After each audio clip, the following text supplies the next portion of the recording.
welcome to your weekly podcast from Freestyle Media in partnership with the Magic 5. Get 15% off a pair of their goggles by using our affiliate link www.themagic5.com/freestyle media limited. You can find the link in the description to this episode and on our social channels, and you will be supporting Freestyle Media if you do decide to purchase a pair. So, I'm sure you've all heard of AP Race, AP meaning Mr. Adam Peaty. It offers clinics, events, merchandise and tailored coaching. It's a brilliant company, and this week I'm joined by their managing director, Ed Baxter. So welcome to the podcast, Ed. Hi, no, thank you very much for having me. I'm looking forward to getting into it. No, absolutely. And look, we are here predominantly to talk about the international meet that's coming up at the end of May. But just for context, let's talk about AP Race. Like, where did it begin? What was the year? What was the month? What was the idea? Yes. So it started in 2019. So I had started, I think when I was 19 years old, a private coaching business, one-to-ones, small groups, and I'd run my first clinic, I think, less than 6 months after starting. I think it was May 2019, and I'd had like 30 or 40 swimmers attend. That had grown really fast, that business. I felt like we were doing a really good job of that. That had grown so fast, and like I said, we'd had 30 or 40 swimmers attend my first clinic. And then the day after I'd done that clinic, myself and Adam were flying to Tenerife to go on a training camp. We were former training partners when I swam. And I was just kind of sitting there one of the days, and I was just doing some work for my business. And I remember I said to Adam, I've managed to grow this in 6 months to where we're at now. I feel like I can really see what the swimming world wants. I felt like I could understand the business perspective of it. And I said, look, I'll do all the business side of it, the work, the booking, the logistics, everything. We'll do it under your name, and you can, you'll lead the days, but I'll do the work, and let's see what we can do. And then from there, I can literally remember where we were sitting in the hotel rooms on the edge of the bed. And Adam had tweeted literally, if I'm going to run 5 swimming clinics around the country this year, where should we go? And it was as simple as that. And then he started getting loads of replies, and he kind of said, you should probably start replying to some of these since you're going to do the business side of it. And I thought, well, we should probably create some kind of page, for these clinics rather than just Ed Baxter replying off his personal Twitter account. And that's where it went from there. So we ran our first set of race clinics, which was a huge undertaking at the time. We didn't realize how big of a commitment that was, in a sense of, I was still trying to run my business. I was training full time. We trying to, like I said, it was in May 2019 we did that, and we ran in August. So I had June, July, and the start of August to find 5 venues spread evenly across the country, book them, risk assessments, insurance, payments, everything like that. I did every single element of those days manually. Wow. From the payments of send a deposit to this bank account. I then checked every single payment, final payment on the correct days, everything like that. Didn't miss a single thing, did everything spot on. And after those first 5 days, we saw 500 swimmers, 100 in each of those venues. And like I mentioned before we started recording, we were kind of booking up one clinic at a time. First clinic with 100 swimmers sold out in less than 9 minutes. And that's mad. We're really onto something here.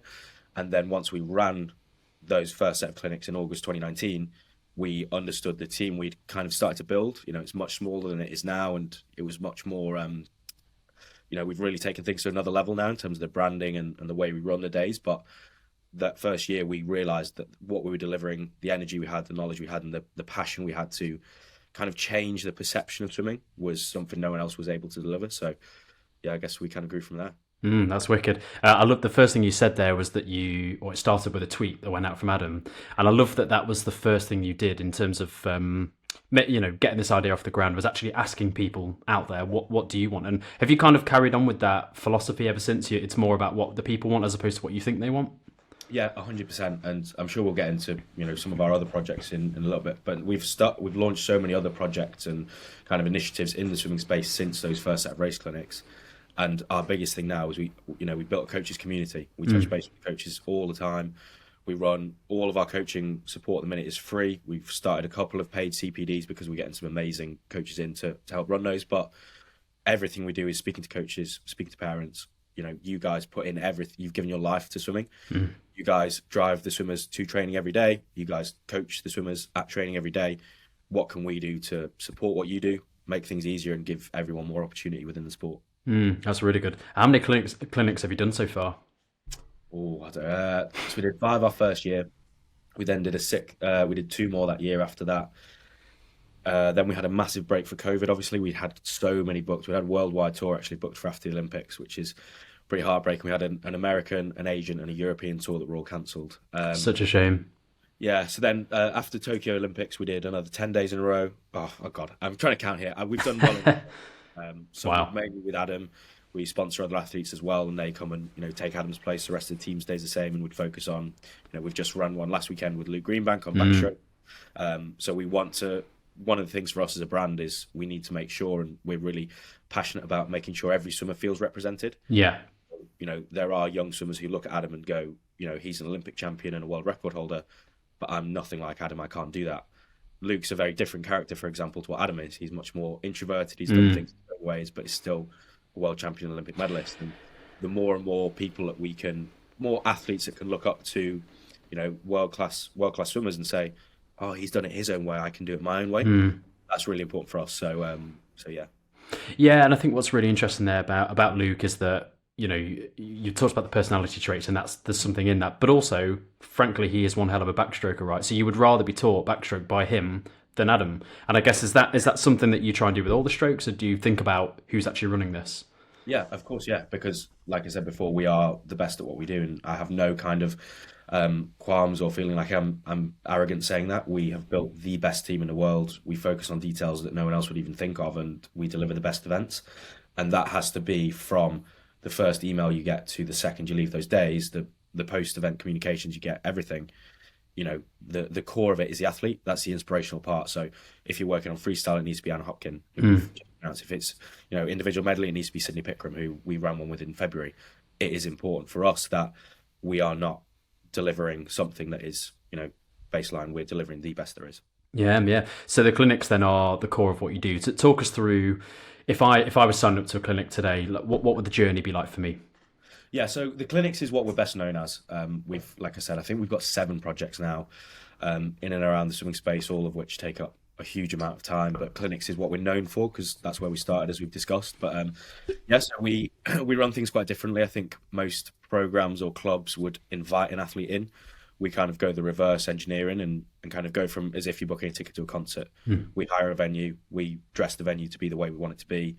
We open bookings, and then you kind of book on from there because that's the best way that we feel like it works. And we never want to take away from clubs.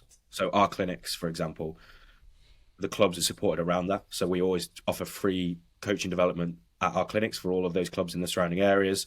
We never ask clubs for money or anything like that. We do our best to give back to all those clubs. So for us, it would go against everything we believe to go to a club and say, we want X amount of money to come to you and deliver a clinic. For us, we're delivering a clinic at this venue. You're a local club in the area. How can we support you with this clinic? So that it would go against everything we kind of thought against to go that way. So we kind of reverse engineer what most people would do with clinics. No, that makes sense. So you mentioned, unfortunately, you had to cancel loads of clinics over COVID, and you had a worldwide tour planned. I guess you have still gone abroad, obviously, since we've come back out of COVID. We have travelled abroad, but not for clinics. We've right. Sent abroad when Adam's been on training camp, and Luke's been training with him abroad as well. But we've not unfortunately been able to get overseas yet for any clinics. So, hopefully we'll be able to get those sorted in the next few years. Yeah, I was going to say, if you got the almost that skeleton plan that you originally had, would you like to reinvigorate that? We would, yeah. The business looks so different now. Like I said, we've launched so many more initiatives. So I think kind of every area in swimming we kind of are fairly present in now. So whether it's clinics, we have an online education platform, merchandise, as you mentioned at the start. We're launching heavily in competitions this year, a coaching community. I always miss some. We're developing to every area. So, for us now, there may be other initiatives that seem more beneficial for swimming than, running a clinic for 100 swimmers. So we're still very much building that plan of how much impact can we create after the Olympics. And there's one project particularly that I'm massively excited by, which is taking a huge amount of work at the minute, which is going to hopefully launch in the next few months. But we're still very much hoping that post Olympics, when Adam has a little bit more time off, we're going to be able to have that huge impact. That sounds brilliant. You mentioned 100 swimmers a clinic there, so is that roughly how many you would have in a group? Yeah, well, we usually we tend to have a maximum of 100. We're going to change a model slightly this year to try a little bit of a different format, but swimmers are always broken up into smaller groups. We want to make sure that we have as much individual time with the swimmers as possible, whether it's the psychologist. For him to work with a group of 100 is very hard. If he has a group of 33, it's crazy. Our psychologist, Tom Bates, when the swimmers are leaving and saying, thanks for the day, can we have a photo and stuff like that, he remembers every single name. I don't know how he does it. Crazy. We do like a 10-day tour where he sees 1,000 swimmers, and they'll come over and they'll be like, yeah, well, you, Freddie, were excellent at this part. And brilliant. That intimacy is what people always, I think people look at the clinics and think, oh, they're trying to make as much money as they can. But the one thing people probably don't know about us is myself and Adam reinvest a minimum of 90% every year back into the business. Adam has his own personal sponsors and endorsements that, I guess, fund his life. I have, as mentioned, my own private coaching business, which I live on, and the AP is to create a better swimming. We want to make the best possible things in the swimming world as we can. So I think the misconception about us is the goal and what we're trying to achieve, I guess. Yeah, no, well, I love that. That's brilliant. So you began as a company that was running clinics. You've gone on to do various other things, and we've gotten to the point now where you're about to hold the first ever international meet at the London Aquatic Centre. So talk us through where that idea. Well, let me ask this question actually. When you first launched AP, did you think the intention here is to run a competition, or did that come later down the line? The intention wasn't to do that. When we did those first 5 clinics, as I mentioned before, myself and Adam kind of realised that what we were delivering was so different. So we understood that we would probably have opportunities in swimming that other people wouldn't be able to have. Competition is what swimmers train for. No one trains 20 hours a week and goes, that was great, I'm going to stop at the end of the season. They do it to race. Everyone is in swimming to race, hence the name AP Race. Obviously, some people want to take that more seriously and want to try and create a professional career out of that. Some people just love working really hard and seeing if they can get a benefit and a performance from that. So racing is the core of competitive swimming. So we always never understood why competitions are so lacking. If someone makes a World Championships team from this country, they will never have walked out in an arena with more than, I don't think there was ever probably more than 200 people at the British Championships watching. So you'll arrive at a World Championships when you're 19, 20, you're bursting onto the scene, walk out, you'll be like, oh my God, there's huge LED screens everywhere. There might be flames with pyrotechnics on the floor and 10,000 people in the stands. I don't know what to do here. I can't perform. We can create that environment. We can replicate that environment. So we were always very passionate about making that accessible. That is what we race for. And 0.0001% of swimmers will ever get to experience that. But that's what we all do it for. So we need to make that more accessible. So we understood we would have opportunity. In 2020, we first reached out to the London Aquatic Centre and said, could we look to run something with you guys? I'm not sure how clued in you are in kind of like venue and stuff like that, but the LAC is renowned for being probably, I don't want to put a number on it, but 6 or 7 times more expensive than anywhere else in the country per event. It's renowned for being, which is why no events are held there. And that's what we came back with. And, we kind of realised that wasn't a viable option. And then at the start of 2022, one of the managers at the pool reached out and said, we'd love to run something with you. And we kind of came back and said, look, we've tried this in the past. Do you think there's something we can do here where we could really work together? And they kind of said how keen they were to see what we could do together. We then worked really hard to build that relationship, understood what they needed and wanted from this kind of partnership. And that's the thing I think people always go wrong with. We're not going there to hire a venue. We're going there to add value to the venue and the community around it. So for the international, I think we've given away over £25,000 worth of tickets, swims, things to the grassroots clubs in that area. Brilliant. We want to support those swimmers. We need to make sure they have the best opportunities possible. So, building that relationship with the LAC, we signed an agreement for 3 separate events.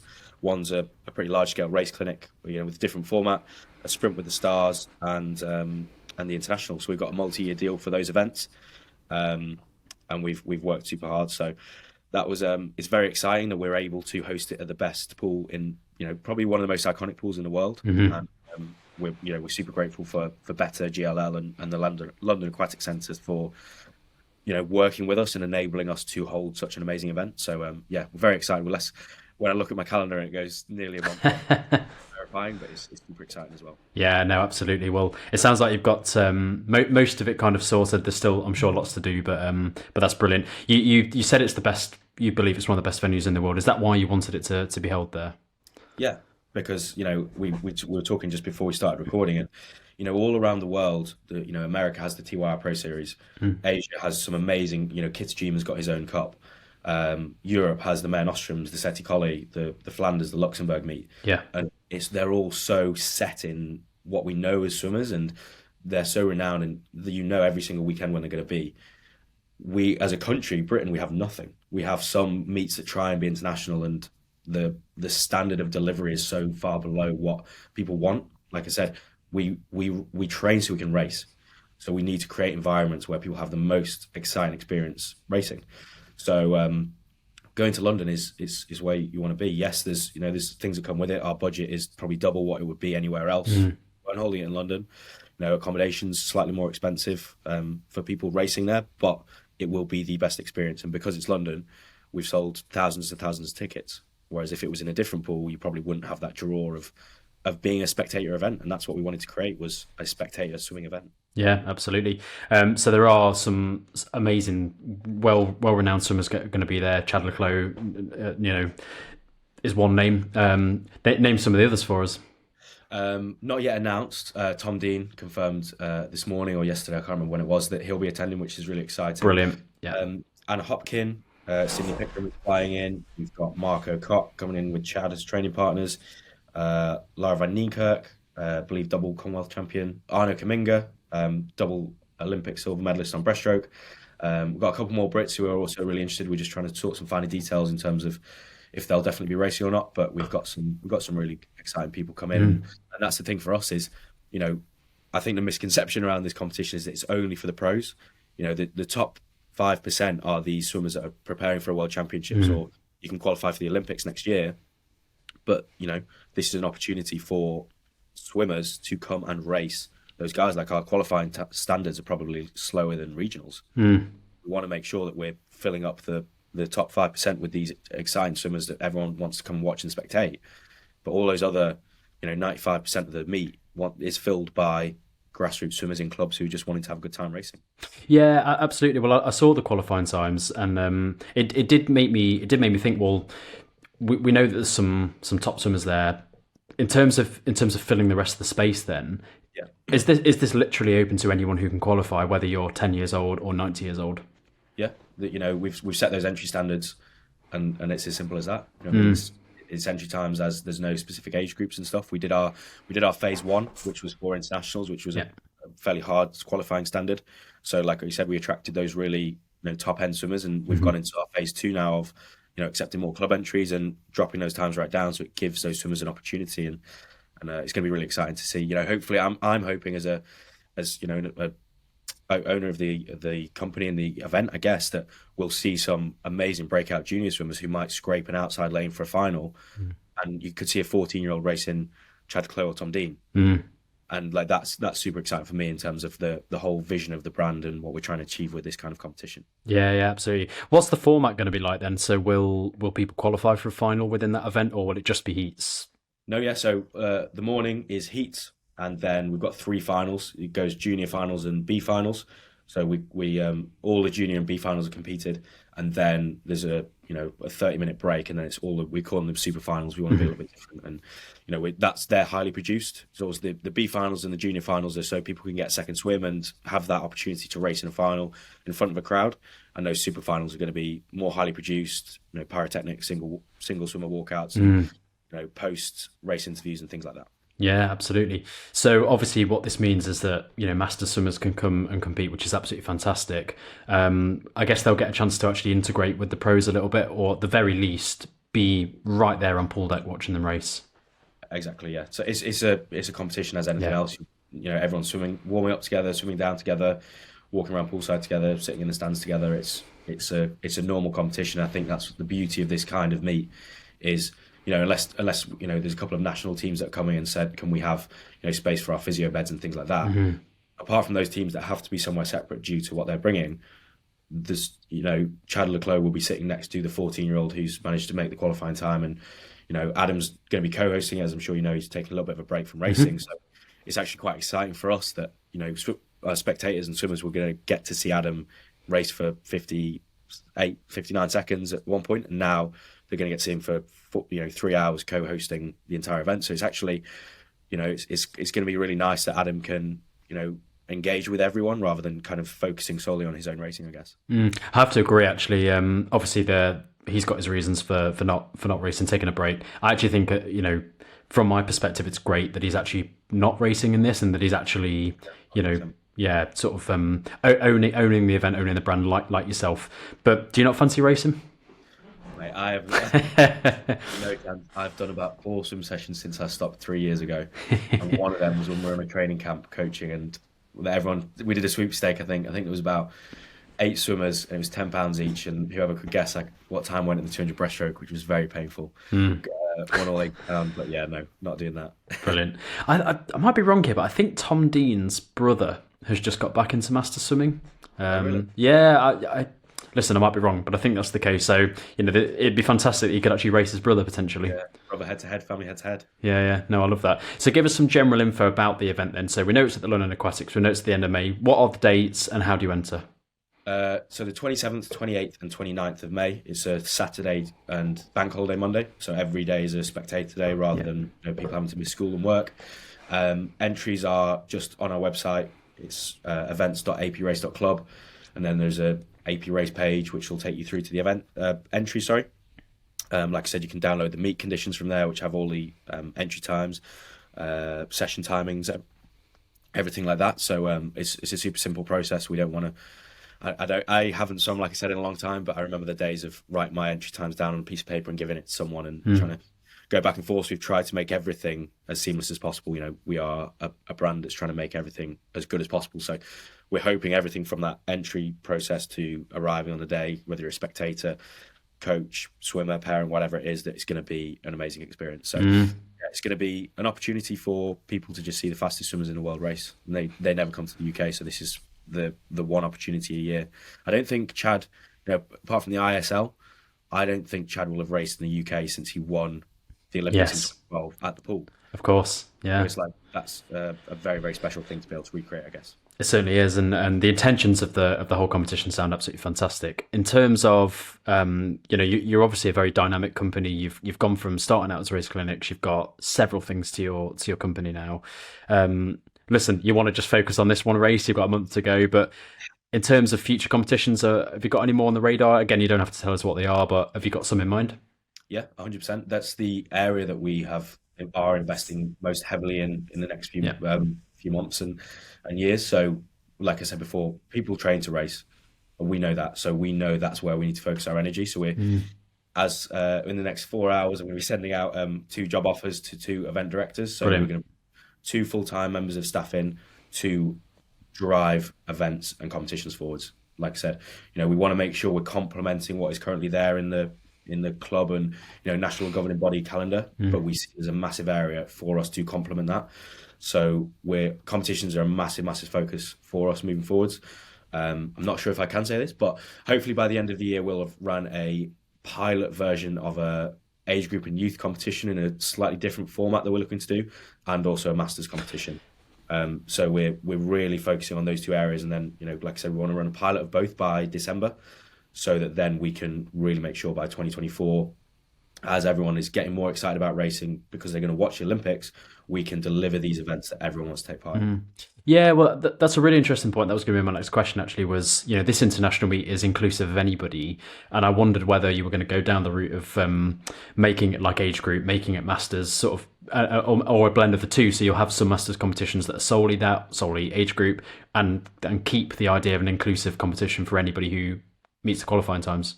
Of course. And look, everyone has different requirements, what they want from a competition.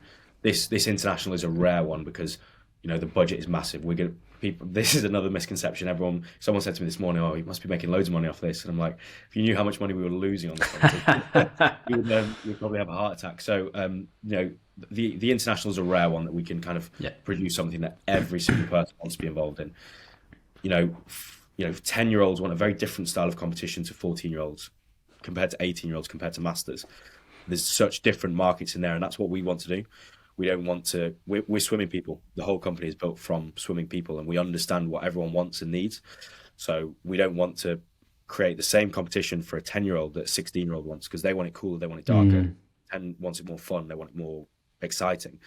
16 wants, can I win £50 on a race, and can I have, can we get a DJ, can we have music, and can we do that? Master swimmers, they want a little bit more, I guess, care around what those events are, rather than just as many swimmers as we can. They want to, you guys want to feel as if you're getting the best competition for you guys. And we've worked really hard to kind of build those links in with Masters swimmers. As you know, this I guess this conversation came around from a post from our development officer Kev in one of those Masters groups, and we've regularly touched base with some Masters swimmers over the last kind of year or so, just to understand what that is, so that now, as I said, we're bringing two people into the business to drive events forwards, that we can say, look, this is what Masters swimmers want, this is what we have to deliver, and hopefully we can do that. We were talking with someone a few months ago, and she was saying she's broken a world record at a open meet, and it kind of jumped out and said thank you to the timekeeper and said, oh, thanks, that's a whatever age group world record. And we're like, oh. It's like, well, if someone's going into I feel like master swimmers kind of have an idea if they have a chance at a world record. Absolutely. We need to create something where we're going, right, we've got 400, 500 people on poolside in the stands here. Someone's going to go for a world record here. Let's make a deal about that. That's what everyone wants. They want to go, that's never, ever been done in history.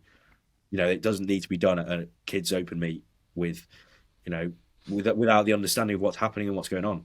Like I said, a 10-year-old wants a very different competition to a Masters swimmer. Yeah, there is a big conversation actually around celebrating records, British records, European records, world records at Masters competitions. It's hard because, especially at the Nationals every October, to be honest, there's a lot of records that get set because, of course, you've got people moving up age groups. So you have somebody who's got a record and then they move up an age group because they've got older, and then they set it again. Yeah. And what we had last year was I want to call it like a klaxon, and every time somebody set a record, the klaxon was sounded straight away. But actually what you ended up getting was this klaxon pretty much every 20 minutes because somebody was getting a record. So we couldn't really do like a medal ceremony or something like that because it would have just taken hours. And that's the thing, I guess, isn't it? It's like it needs to not be it can't be a token. Yeah. We'll add a klaxon in. It needs, for when we've talked about it, one of the things I say is, can we do a Masters competition, but instead of being finals, we have world record attempts. So instead of the swimmers who would be fastest into the heats for their age group, for example, let's just create a session that's an hour or an hour and a half long. Let's open a bar at the top of in the venue, and then let's just go an hour and a half of people trying to break world records. That's exactly what we need. It's fantastic. Like, you can have 8 people in a race, and 1 in each lane, and 5 of them might break world records because they're different age groups and different classifications, however it's graded. It's like it can't be a token. It has to be a evolution of what we've done before. I completely agree. Look, all this sounds really fantastic, and I'm really glad we've been able to speak about it. Just one more point on the event. I think you might have mentioned this earlier, but in case you didn't, when do entries close? I don't know. We've got an amazing event director who kind of leads that stuff, but entries are open, and we're running first come first serve, as mentioned, so that we can allow those kind of club swimmers to come in. But entries are going on for the next at least another 2 weeks, I guess. So be fast, but yeah. Excellent. No, that sounds great. So just finally, I wanted to cover other parts of AP Race. So, we talked earlier about the different things that you now offer. Let's start with sort of AP Plus. Like, tell us briefly about that. Yeah, so that idea was probably the first idea we had after the race clinic. So as we were driving home from those race clinics we did in 2019, myself and Adam we kind of just chatting, and we said, look, that was amazing because swimmers have now left with a different attitude to swimming. We kind of felt like we made it cooler. It wasn't the up and down. It's, if I go up and down the best I can, I'll get this. And then we were like, but until next year, that's gone. They can't retain that. How do we retain that engagement and that connection with these swimmers? And that's where kind of AP Race Plus, I guess, came about. Can we keep delivering that information all the time? The day before we went into lockdown, I went round to Adam's house and said, look, we all assumed it was going to be 3 weeks, right? 3 weeks to really get these ideas down. Let's have a proper think. That day I called every single partner that works or creates content for AP Plus and said, look, we've got this idea. It's a subscription model. Every single week we want to drop content to swimmers for swimming advice. It's not sessions. It's, you're doing an aerobic session that you hate, it's 10-400s, but this is why you're doing it. This is why it's so important. And this is how you should do it. Strength and conditioning sessions, which are all based around world-class basics. Psychology, which is, 3-minute videos every single week of different subjects. Nutrition, which is everything from building your perfect race day, building your race day plan, to and perfect recipes, or everything you could think of. And parent support, which is massive for us, because like we mentioned before, parents do everything for their swimmers and aren't really supported. So it was almost like our network and our connections and our team is who makes up the world-class program, who gives that advice to swimmers who are trying to go to Olympics and win Olympic medals. I'm like, we give that to the top? I think there's 40 swimmers maybe that are funded by lottery funding in the UK. So we give the information to the best 40. We need to be giving it to the best 75,000 because they're the ones that are, that need the support, because the guys at the top are getting that and they're already there. We need to support everyone else. So we needed to make that accessible. So, a subscription model, I guess, that delivers the best world-class advice from Adam's personal team. That was the second kind of project we launched. But yeah, that was exciting. No, that sounds fantastic. And then, of course, you have got merchandise. Tell us about your merchandise. You're wearing something right now, actually, which is really cool. We've just merchandise line. We've got quite an, I guess, active range is what you'd call it with Castor.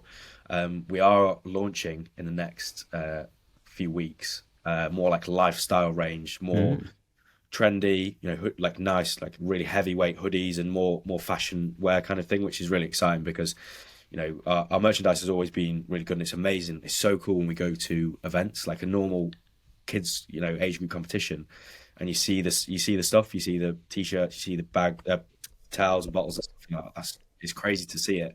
So we want to make sure that we can be, not just in the pool at the competition. We want to make sure we can make stuff that kids wear with pride, because swimming is such a you put your life into it. As everyone listening to this, I guess, knows, it's not a sport that you do 3 times a week casually. You put your whole life into it. And we think we love about AP Race and our brand is that we're very much a family, and everyone that comes to an event, leaves and is part of that family. We want to create something that people can wear everywhere with pride, that it is AP Race. If it helps, I was at a service station a couple of weeks ago and I saw a couple of people wearing a t-shirt. So I thought, there you go, I'll have to mention that to you. Yeah, that's awesome. Yeah, it's exciting. Yeah. So is there anything else that AP Race offers that we haven't talked about today that you want to mention?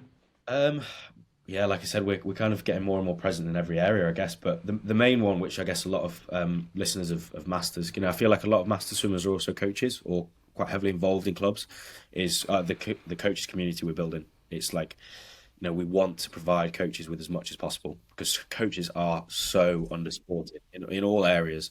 And of all levels, unless you're the very, very top of a national coach, you're so undersupported, underpaid, and overworked. So we want to make sure that we can support as much as possible. So everything we do is free of charge. Currently, the only thing we've ever charged for or charging for is at the international. We're doing like a coaches experience day. I think it starts at 1 p.m. and it includes a £25 ticket to the finals. I think we were charging £30. One day, Mel Marshall's doing a talk and a Q&A. One day, Ian Armiger, who's a 6-time Olympic coach, is doing one. And one day, my old coach, Luke Greenbank's old coach, Sean Barmer, who's probably one of the best age group coaches in the country, is doing a talk. So, that's such a small fee for kind of what you're getting. So, but apart from that, everything we do with the coach community is free of charge. We do free mental health support, which is tailored to each person. We do free drop-in calls, free club visits all the time. So I guess anyone listening to this, my main thing is be part of the coach community, get involved. There's no drawbacks, there's only positives to being involved. So I think that'll be my big one for everyone listening. Yeah, no, fantastic. Only positives to be involved. Well, thank you very much, Ed. It was great to talk to you. Fantastic that you're putting this meet on. I really do hope as many master swimmers can get there as possible, as well as age group, as well as obviously the top guys. We're looking forward to seeing it.